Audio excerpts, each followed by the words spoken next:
What's going on, everybody? Welcome to the pregame show here on RotoGrinders today. I am Britt Devine. I see Mr. Shawnee Mack in the chat looking for Dean. You can catch Dean on the Grinders Live for baseball later today, but unfortunately, you got to deal with my face at this point in time. This is a pregame show. Our results DB not completely updated. Won't be for maybe until a little later in the show. But we're gonna have some fun talking last night. Maybe talk a little bit about today. And maybe we can try to help somebody win some tournaments. NBA news looks like it's just breaking as we get through all of that. But it's going to be a fun day. I encourage you to take part in the chat on the YouTubes or on RotoGrinders. This is an interactive show if you are new. So you can ask questions, talk to the chat, let me know what you're feeling, what you want to talk about today, and we will have a fun interactive show for everybody. Before we get going, don't forget, guys, I got my sharp side hat on, right? Head over to the app, get some lock bets in. If you get 5 in a row over there, you start getting some Fanduel money. It's got to be a minus 140 or better, so you don't get any huge favorites or anything like that. But lock in your bets. If you get up to 5, you get some free money. It looks like DraftKings just gave everybody like $5 for something. I got to figure out what that is. But yeah, you can get up to $10 on Fanduel on sharp side if you happen to get 5 lock bets in a row. So what I want to start off with is last night. And unfortunately, our results DB, it's still alive. It hasn't been brought over yet. But we can still see ownership. And I've got the final results for the contest right here as well. Let me make this a little bit bigger. And with NBA starts, I think it's at like 1 or 1:30 today. So I want to spend some time talking NBA tournaments because there's some really big takeaways I think you can get from last night's contest.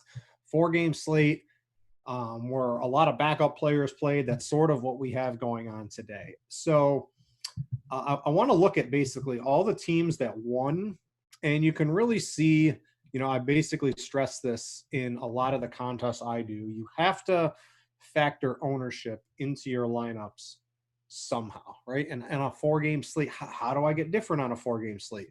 Well, that's playing guys that are under 10% owned, right? You can see the winner here. JBC, he had a bunch of contests or a bunch of lineups, but in this particular contest, right? Karis LeVert, under 10%. Josh Hart on late swap, probably, under 10%. Jonas Valanciunas, going nuts, under 10%. Dr. Carl, second place. Deontay Murray, under 10%. He has LeVert. He's got Hart. He's got Valanciunas. Don't just fire in on the projections today. Don't just look at our ownership and play all the high-owned guys in tournaments, specifically if you're playing these large field, 100,000 to first type contests in basketball. You're just not going to get there unless you have the guy, Frank Jackson, Josh Hart. These were all guys that, they were late swapped to, I would guess most likely, or, there weren't really many options you could make into lineups. Maybe these players assumed that some of the backup New Orleans guys would get some extra run, but you're going to need some of these things. You're going to need players that are sub 10% owned on a 4-game slate to have big games for you to win. Frank Mason Jr. We've seen Valanciunas, Cameron Johnson under 10%. You'll basically see this throughout all of the top lineups. Joe Harris, no one's playing Joe Harris, under 10%. Now, it doesn't win you the top prize, but just being different enough.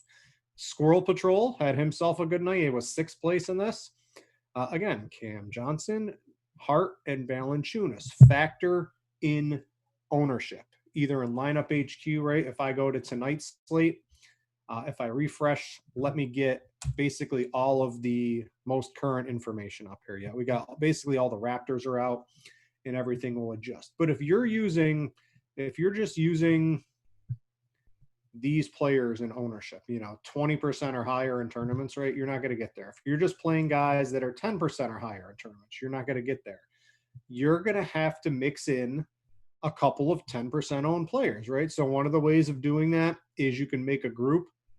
If you're multi-entering or if you're hand building by hand, just kind of do it mentally, but pick out 6 or 7 sub 10% owned guys that you think can have a good game and make a group with them. So just pretend I think all these players I'm putting in this group one I'm making are the sub 10% owned players that I think can have a good overall day, right? So I put them all into group one. Right from here, you can sort of one click. And then if you want to get, go by hand and type them, you could do it over here. But, on the teams you're making at Lineup HQ today for basketball, right? This is the last day of basketball. Anything's going to happen. You want to embrace the low ownership of the guys that you think have the ability to post big games. So something like this, a group of, 8 to 10 low owned players, and making sure your lineups have 2 to 3 of them. This is something I would do if I was MMEing today, if I'm hand building lineups, if I'm over on DraftKings today, right? Let's look at the lineup preview. Let's pretend I'm locking in, a couple of these guys, right, that are all high owned, right? Let's see. Let's get a couple more in here. These guys are all reasonably high owned. I don't want to play the chalk in that particular lineup. I want to go down here and find a 5 or 7% on guy, right? If I think Monte Morris is going to get some extra run today, I throw him in at guard. Let's pretend now. Don't forget, I have I'm negative salary here, but this is just sort of an example. Use the ownership. It's there for a reason. You are not going to win today's basketball slate that tips off in just a couple of hours if you play all of the high-owned players. I can absolutely guarantee that on today's slate. This is the chaos slate. Anything can and will happen in terms of minutes. James Harden, we're projecting at 63% ownership. This dude could literally play a quarter. It's just going to be really random. Don't get stuck with the ownership. Don't read into the projections 100%. Make a couple of stands on your own. Hey, I think, and I'd be more apt to do it with the starters, right? Like Paul George, 27 minutes. Dude could play 8 minutes today. See, I just mentioned that with James Harden. The starters, there's nothing to play for today in basketball. Why are these teams going to risk their starters? There is no way James Harden plays 30 minutes today. Maybe there is, but I'm going to go today's slate that James Harden is not going to play 30 minutes. Be willing to leave some salary on the table today, because you just see this in last night's contests. You need the Valanciunas, the Hart, the Lonnie Walker. You need the guys no one else is playing on a 4-game slate. You're probably going to need 2 of them. You're probably going to need 3 of them if you want to ship the whole thing today. So I wanted to start today talking about basketball in that form, because I think it's really important to stress that. And I'd be willing to bet money that there will be at least 2 sub 10% owned players on whatever the heck the winning lineup is on DraftKings today. And you can switch that over to FanDuel as well. It's a little more stringent over there with the actual positions. You got to play, 2 point guards and 2 small forwards. But get off the board a little bit. We've got the ownership. Don't take it for gospel today. Don't take the projections for gospel. All year long, everyone, we've been preaching. The RotoGrinders projections are awesome. The RotoGrinders ownership's awesome. Nobody's projections are going to be awesome today. Nobody's ownership is going to be awesome today. It's just how it's going to work.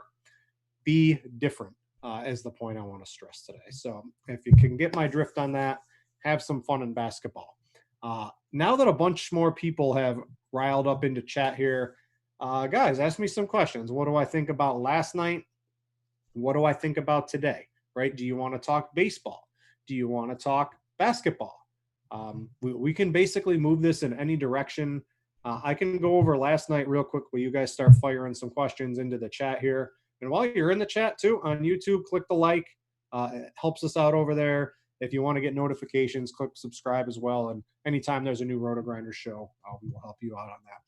But I like to see what some of the best players did, right? Lillard didn't end up being basically the best play in the world yesterday, right? Well, actually, there's no way this can actually be. Let's see. Where's the fantasy points? This can't be completely correct because there was still PMI remaining. Yeah, so this was before the Spurs game even tipped off.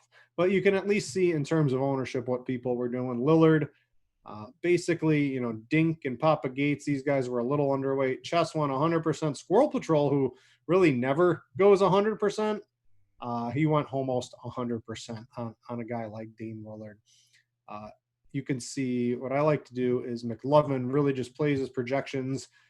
The one guy he was higher on than the field was certainly Brandon Clark. I think that made some sense yesterday. You could see what Squirrel Patrol, did he take any big stands? Lonnie Walker was 6%, so he was able to get him in 20% of his lineups. He ended up having a reasonably good game. So that's interesting too, just to try to see what some of the top minds were doing. You could see Papa Gates certainly had some stands, really underweight Boban. That obviously did not work out well for him. Boban at 60% has a massive game. Going to be pretty hard to come back from something like that. He was extremely underweight. Tony Bradley, there were a couple other guys that were as well. Someone was extremely overweight at 31%. The 21.5, it didn't hurt you, it didn't help you, but you weren't going to win anything playing a 31% owned guy that doesn't really come through with a lot of fantasy points. And you could see a guy like Deontay Murray at 4% owned, right? Nobody was on him. And then Karis LeVert, he was one of the keys at 10%, under 10% owned. And you can really only see only one player, Chess is okay. He thought he had a feeling on Karis LeVert, I'm going to guess, right? He had all Damian Lillard.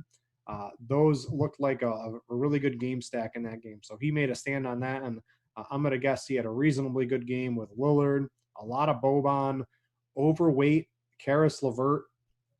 I would imagine Chess is okay had himself a pretty good game last night.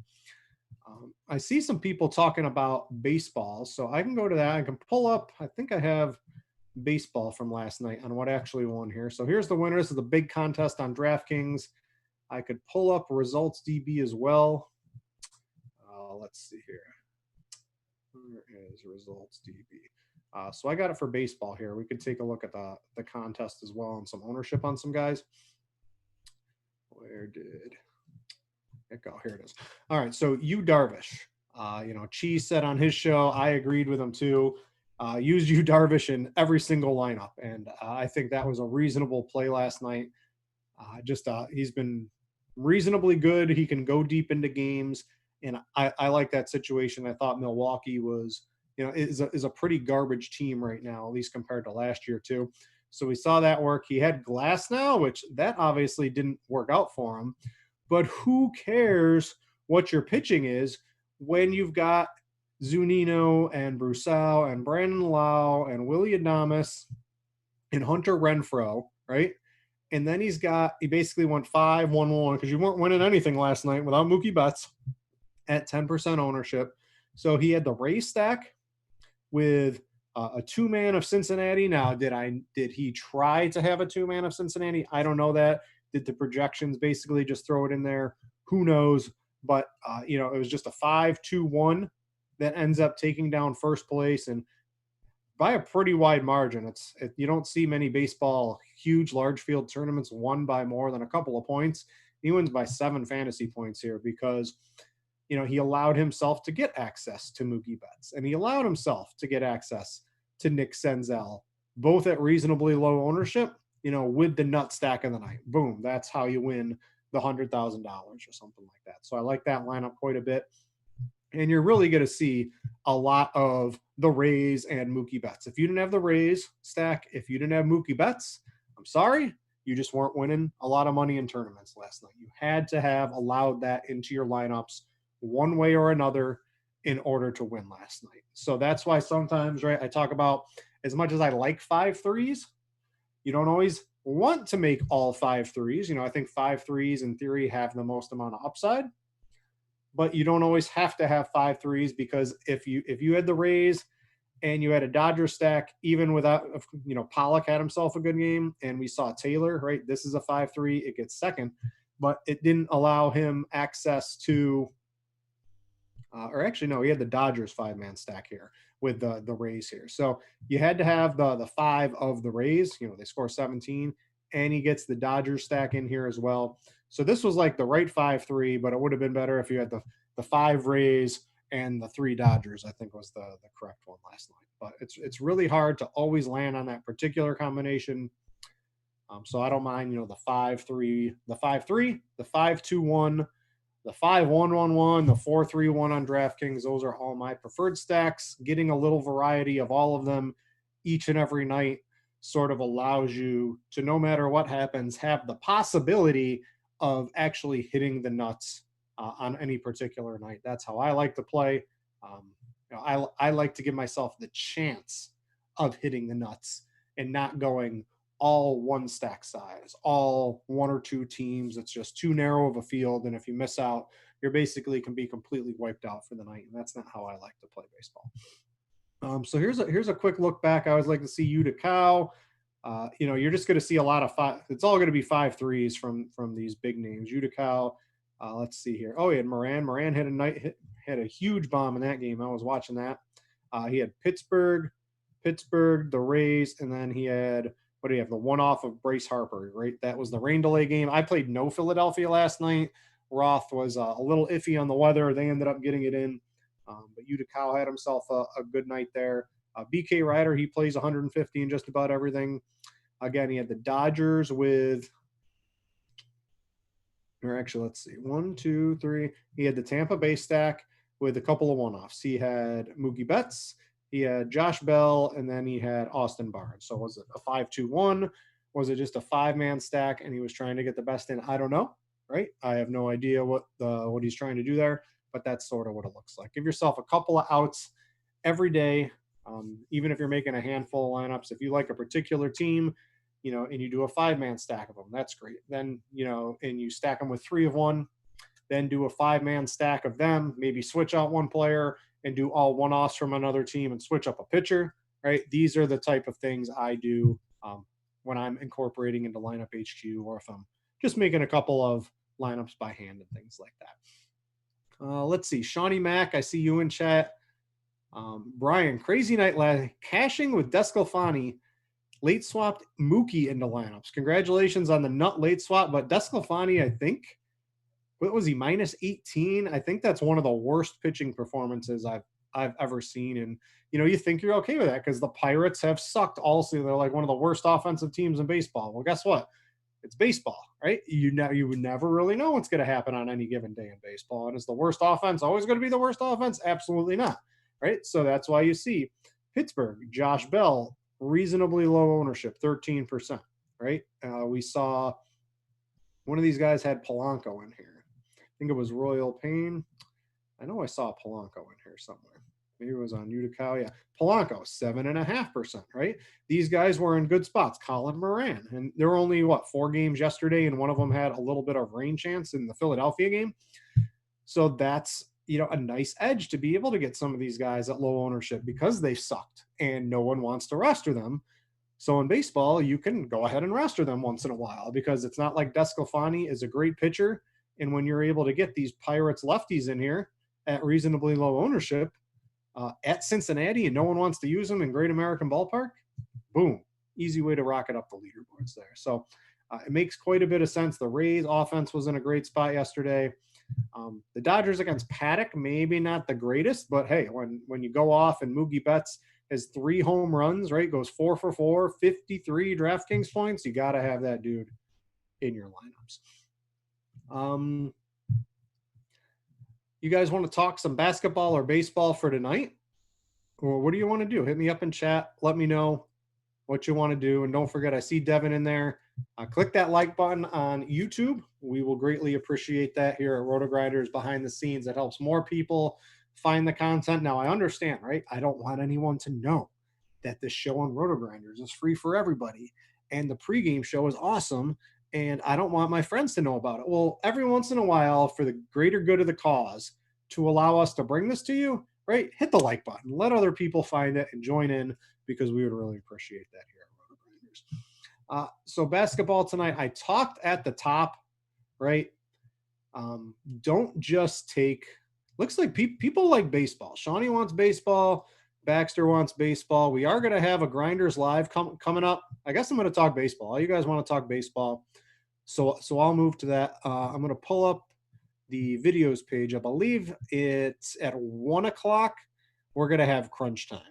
So if you are a premium member, getting access to Andy Means going through basically all of his thoughts, you can already read his article I have the core plays pulled up right here. I'll give you a little sneak peek right behind the scenes. If you're getting ready for basketball, check that out. If not, tune into Crunch Time. He will have all the information on that. Prime Show, I'm sorry, dude. Everyone else wants baseball. We are going to talk about baseball. Someone wants to look bench players for tonight. Prime Show, if you're talking basketball, yes, you do what you want. Basketball, you should look at your lineup for basketball and be like, man, these guys suck. And that means you should probably have a good NBA lineup tonight because real quick, I want to hit on it again. I talked about it at the beginning. The ownership, it's been great all year. The projections for basketball have been lights out. Our team has done a great job on those behind the scenes. It's not me. I have nothing to do with them, but you've literally been able to click optimize and be able to win money at the end of the basketball slates this year. Today, when no team has anything to play for, when we have James Harden projected for 30 minutes, and it's within the realm of possibility that James Harden can play literally 5 minutes or no minutes or 10 minutes or 30 minutes or 22 minutes. Nobody knows what can happen today. This is when you want in basketball to be different, right?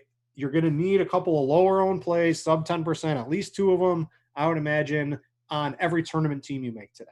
Because the projections, they're going to be wrong today. The ownership, the ownership might be right, but the ownership's going to be wrong today because it's just the teams and coaches are going to do weird things that they haven't done all year. Watch Crunch Time. I'm sure you'll hear it from Andy as well. He'll be a little bit more in the know as lineup lock approaches. But just because, a guy like Nunn, his ownership's going to, once this gets updated, he'll probably get a little bit more ownership and things like that. But don't be afraid to dive down into some players that just like normally, like Furkan Korkmaz today. Could he play 30 minutes? It's possible.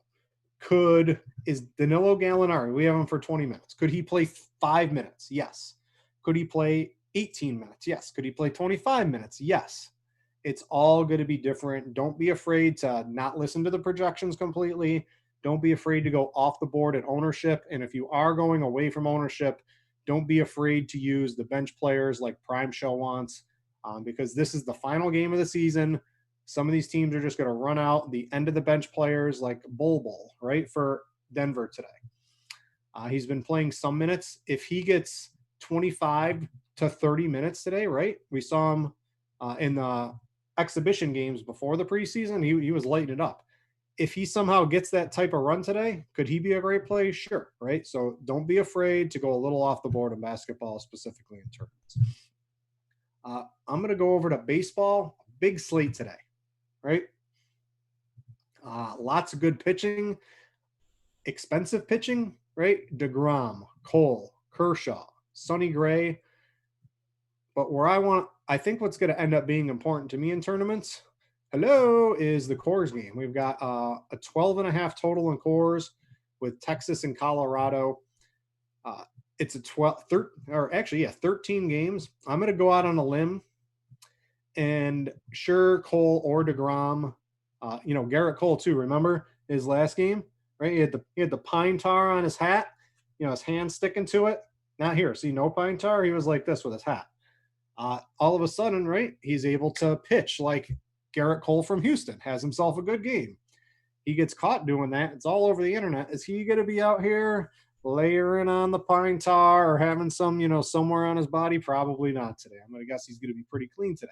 Is he going to drop off? Maybe, maybe not. I don't know. Jacob Degrom. Last start was a little under the radar, right? He was going up against Miami. Has himself an okay game, right? 17 fantasy points, but when you pay this for Degrom, you need the 29. You need the 30. He had a blister problem. He's going to get rid of the blister, right? He's going to cut it off. Can it come back in the game? Maybe, right? So my focus in tournaments is going to be on bats. It's really going to depend on ownership. It's going to depend on slate IQ too, right? On the premium tools. If Coors bats get super overowned and everyone goes cheap pitching, maybe I don't play Coors. I don't know if that's going to be the case tonight. I think people are going to want to pay for pitching. I think people like I think Cole and Degrom are both very viable. Playing them both together Absolutely not. There's basically no chance in the world I would do that tonight. But, the mid-tier, Sonny Gray, there is some weather too. Let's see here. Let me pull up the weather report. Let me see if Roth has put anything out. So he's got it up here today. So the Cincinnati game, right? I want to use Sonny Gray as a pitcher, and I would like to use the Cincinnati bats. But he's got an orange right now. That's going to be a little difficult for me to make a decision on that right now. Would I play Sonny Gray and cash if the weather gets a little bit better? Possibly. But right now at orange, probably no. The same in Minnesota. I want to use those Minnesota bats. Maybe I want to take a shot on Odorizzi out there today. But again, that's really going to depend on the weather. You're going to have to watch Crunch Time later, watch Grinders Live, see what the weather update from Roth is right before lock, see if he gives you the all clear to maybe use some of those guys. We saw, Dillison Lamet. I think he's interesting. The bat early in the morning doesn't like him, but he's at Arizona. That's going to be a pitcher's park. And we've seen, right, guy has enormous upside. So if you are running away from the extreme high end on pitching, something like Lamet and Sonny Gray, right, gives you the ability to have two good pitchers with extreme upside while also saving some cash. So something like that, I think, looks pretty good in either cash or tournaments, weather barring later in the day.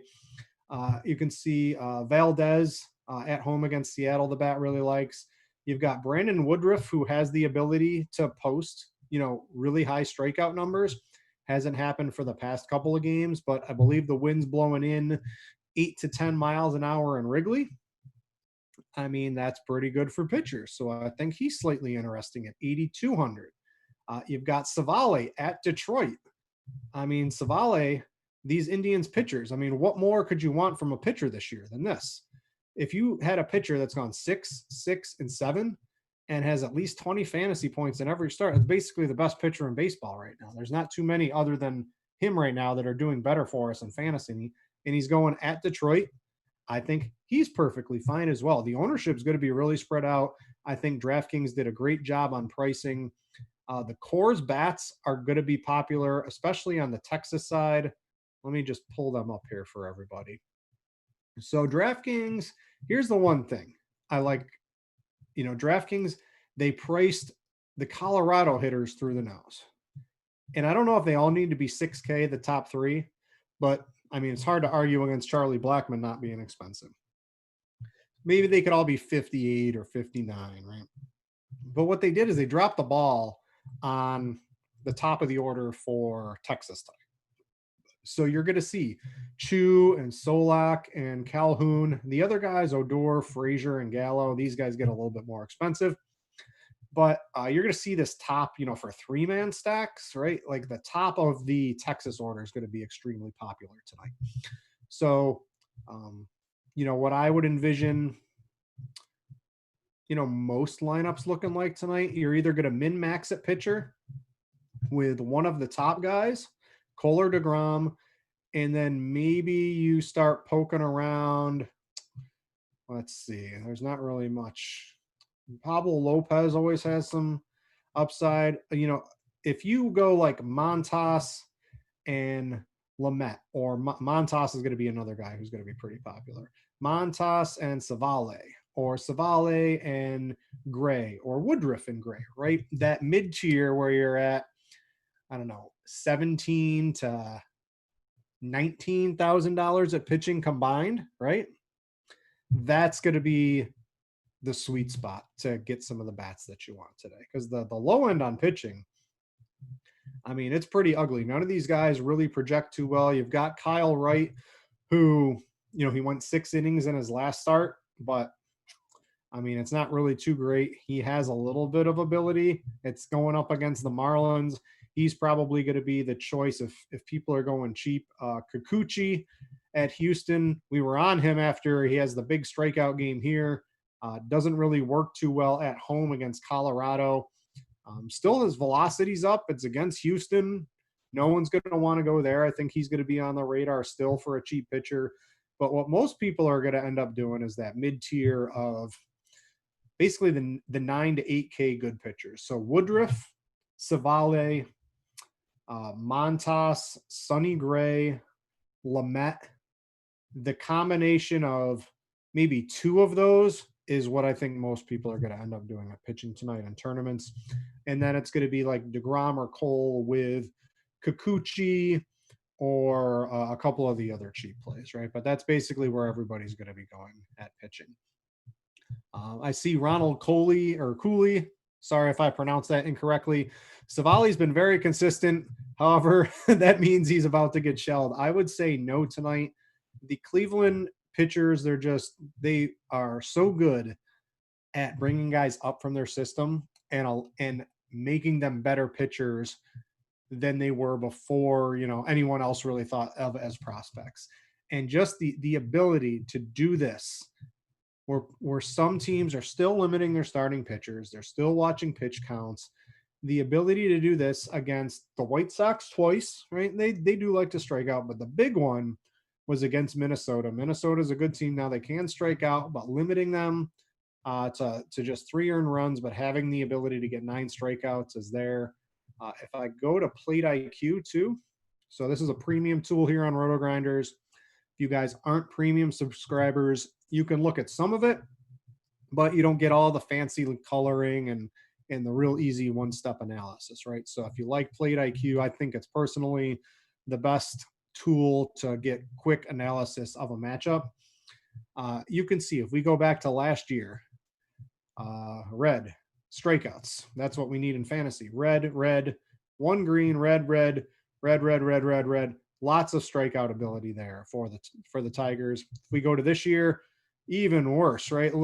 Every one of these Tigers is striking out higher this year than they have if we combine what they did last year. So there is a ton of strikeout ability for Savale. This year, he's doing great in the strikeout percentage. He's maybe, a 194 WOBA to lefties, right? That's always nice to see when a right-handed pitcher is getting lefties out. He was able to limit lefties last year and righties to a sub 300 WOBA. The dude is a reasonably good pitcher between last year and this year. It's not the biggest sample size, but he looks pretty good to me against Detroit. So I like Savale quite a bit today. And to be able to get access to Plate IQ, one of the other things is the recent trends. So let's go see what is Savale doing differently than last year. Because if you can pick something up, what he's doing this year more, that's helping him become a better pitcher, these are things that are important. So he's basically, I don't know if he got rid of the sinker and he's throwing a different fastball a little. These basically look like the same pitch to me in terms of velocity. There's got to be something in the StatCast data that has reclassified it from a sinker to basically a 2-seam or a 4-seam. So if that's a real difference, and this pitch is working good for him this year, that looks great. It also looks like he's throwing breaking stuff quite a bit more too. He's throwing his curve more and he's throwing his changeup more. Whenever a pitcher, when you see a pitcher start throwing more breaking stuff, that's typically a sign that that's going to possibly lead to higher strikeouts. So I like that he's throwing the breaking pitches a little bit more. And you can just a couple of clicks, you can go back to the dashboard and you can see, is this stuff good for him, right? You can see the curve, a 261 WOBA allowed. That's got his highest whiff rate of any pitch. His changeup has the second highest whiff rate of any pitch that he's throwing, with basically nobody making contact with his changeup. So when you see him throwing his better pitches more that nobody's hitting, well, it makes sense that the dude's a better pitcher right now. And I think everything lines up for him to have a reasonably good start tonight. And I don't think there's any weather in that Detroit game. He's got it green, winds blowing in, 10 miles an hour. What's not to like about Savale? So Savale, at first glance, looks like one of the stronger plays on the slate today. If you guys have any more questions, get into the YouTube chat. Let me know. I will interact with you. You can answer me questions about stacking, about basketball, anything about lineup HQ, Plate IQ. I am here to help you out in any way that I can here on RotoGrinders. Sorry about that. Had to sneeze. No one needs to hear that. Let's jump back a couple other pitchers. We can dig into Plate IQ here because this is something that's always good on the first slate. So the other guy that's going to be pretty popular tonight is you're going to be in last place because this is the last game of the night, but it's going to be Frankie Montes. So let's go to the premium reports. Let's see here. Let's bring up Frankie Montes and see what he's doing this year. So we liked him last year. He was getting some strikeouts.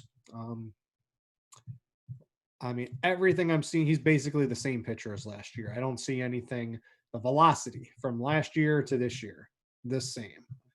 Very slight differences. I'm basically the same. His pitch mix is basically the same. His K rate over the past couple of games is up a little bit higher, but he's basically the same pitcher that he was last year. And last year, guess what? He was a pretty good pitcher between, a 253 WOBA allowed to righties, 282 to lefties, able to strike out lefties at a little bit higher of a clip, just a lot of green at the top when you start looking at the handedness. I always like to see that. And then over here, there's plenty of green too. Sure, he gives up some hard hits and doesn't really get a ton of soft contact. Doesn't really matter when you're striking dudes out. And the other thing, a lot of people don't talk about it, but I love seeing a guy who's able to get pop-ups, right? Infield fly balls. Those are the easiest outs, right? You throw one pitch, the guy hits a pop-up to the infield. Easiest out you can get in baseball, almost always a lot. So when you're able to get those while also getting first strikes and you're getting ahead in the count and people aren't making contact with your stuff and they're swinging outside the zone, these are all things that, are easily viewable on Plate IQ. And, tells me he's in a really good spot tonight. Dean wants to know, how many minutes will James Harden play tonight? Dean, you tell me. You're the one shipping tournament. You are GPP Dean. So you tell me, Dean. The people want you. You tell me, how many minutes is James Harden going to play? I'm going to say somewhere between 0 minutes and 30 minutes. That is my projection for James Harden minutes tonight. Always good to see Dean in chat. And I see where Shawnee Mack. Dean, you've got a stalker, Shawnee Mack. He's heading to Nashville. He's going to your apartments, and he's gonna talk to you. He's in love with you, Dean. So you can find Shawnee Mack. Where'd you go, dude? I'm looking at you in chat. Dean's here. You should be out here. Just seeing if I got any extra basketball news I could talk about. It looks like I'm gonna go back to basketball really quick here, and I'll use DraftKings. And let's see here. So the change log, let's see if we took care of the Toronto guys, right? So we've got basically all the garbage Toronto players, right? A Matt Thomas. What is a Matt Thomas, right? Well, he's projected for 31 minutes tonight. And if you can project someone for 31 minutes today, those are players you want to have in your lineups. So we can see Chris Boucher. He's 5,300. I would almost like Chris Boucher or James Harden to score more fantasy points today. That is a actual real question in my opinion today. Boucher's been playing lights out when he's been getting run 29 and 21 minutes, 52 and 39 fantasy points. Huge per minute player, and he should be out there for 30 minutes today. This is also the first game of the night too, where we know the situation. I'm going to be much more apt to front load my lineups today because I know what's happening in the Toronto games. I know that Norman Powell and Terrence Davis is another good play. And Matt Thomas, I know these guys are going to get the run because all the starters are out. Gasol's not going to get much run. And these are just extremely good plays. I know they're going to play. So if you're playing basketball, and I'm sure Meansy will probably tell you this on crunch time coming up at 1 o'clock, but front loading your lineups a little bit, specifically with the Toronto players. And then if the Denver news comes on who's sitting and who's going to play, right? We know that information. I know even in cash games, I want to play the known in cash. So I would be much more likely to front load my lineups probably in tournaments with this Toronto team. And if I was playing in cash games, right? And then if I was playing tournaments, maybe I take a little bit of the unknown and I make some gambles and I leave some lineup spots open and I have time to late swap. If you're able to do that, there's going to be plays from these late 3 games that no one's even really thinking about right now that are going to become extremely viable come tip off of that particular game. So leave room in tournaments, right, for some of those plays. And in cash games, I think I'm going to be much more likely to front load it with the known because I don't want to hope that something emerges in my cash games and be stuck playing guys I don't want to. I want to make sure I'm getting those points. And I can pretty much assure you, Boucher, Powell, Terrence Davis, those guys are going to give me some points today. So I'm going to be really, really, really like those guys today. Eric, why are people playing NBA? So this is, I guess I'm going to get out of here on this. If you have the time and the ability to late swap and pay attention to the news all day, this slate in theory should be the most profitable slate, right? Because you've got these games playing all day. You've got casual players not adjusting lineups throughout the day. If you're able to stay on top of the news, you have such a higher edge than on a slate from 2 weeks ago when most of the news was known than you would. So if you want to be an advantage player and play with a higher chance of cashing or winning a tournament, today is that day if you have the ability to play on it. So this is why people are playing NBA, because the game theory involved in it, if you are able to stay on top of the news, you are the advantage player today, because a lot of the field will not be. So that's why people are playing NBA. Even NBA cash games, right? I haven't seen a bigger edge in NBA cash games than this bubble. Maybe it's just the RotoGrinders projections have been good, and I've made some good decisions along with it. But this has been an extremely good cash games. If you've been watching Crunch Time and you've been using the RotoGrinders projections, they've been pretty spot on, basically all except maybe one or two of these bubble days. They've been great. As tough as it is today, I'm going to imagine they're going to still be pretty good by the time it's all said and done today. So that's why we're playing NBA, because it's just really, it's been very profitable in my opinion. I see Al Murillo. He wants to know, hey, Britt, what would be a good approach in single entries in MLB using the same cash lineup or using the core of my cash and shifting 1 or 2 or 3 players? So what happens is I'm going to pull up a baseball slate, not yesterday, but maybe like the day before. I think we had a big slate on Tuesday. I'm going to go to Tuesday slate, and we're going to take a look at some things. So the first thing I'm going to pull up is the giant $15 contest, right? I'm going to look at that. And let's take a look at the ownership in, oh, actually, you know what I can do? Boom, I forgot I can do this. Here we go. So we're going to leave the $300 relay throw. Oh, I just got rid of that. So this is fun to do in Results DB. So we'll put the relay throw, which was the big contest, and then we'll find a single entry. Let's find their biggest single entry. Aluminum bat home run leaderboard. I got no clue what this was, but it was a big single entry. So what starts happening in single entry is the good plays get owned more. You can see basically across the board, all the best plays get owned more in single entry. To me, I want to embrace the other side of that in single entry, right? These are the pitchers. Now the pitchers I'm okay right in the chalk with. What I want to get different is I'm gonna undo some of the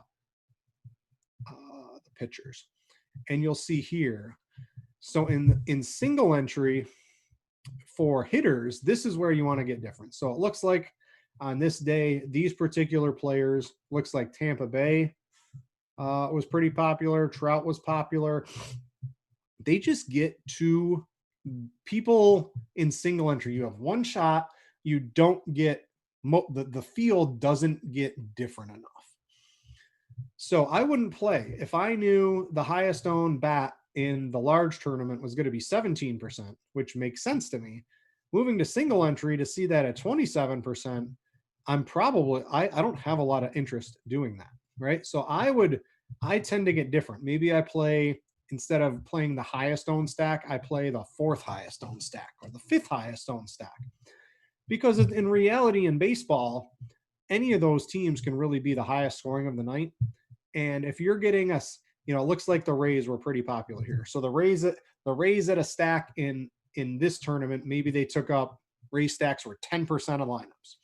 In the single entry, well, now maybe they're like 18 or 20% of lineups, right? It's just a lot more. And no team on a large slate deserves to be stacked 20% of the time in tournaments, right? Like, it's just, it doesn't work out. So I'm a little more apt to go away from the absolute chalk in a single entry tournament for my main stack in baseball, right? So like maybe I play, I don't know, just go a little. It'd be easier if I had Slate IQ pulled up and things like that.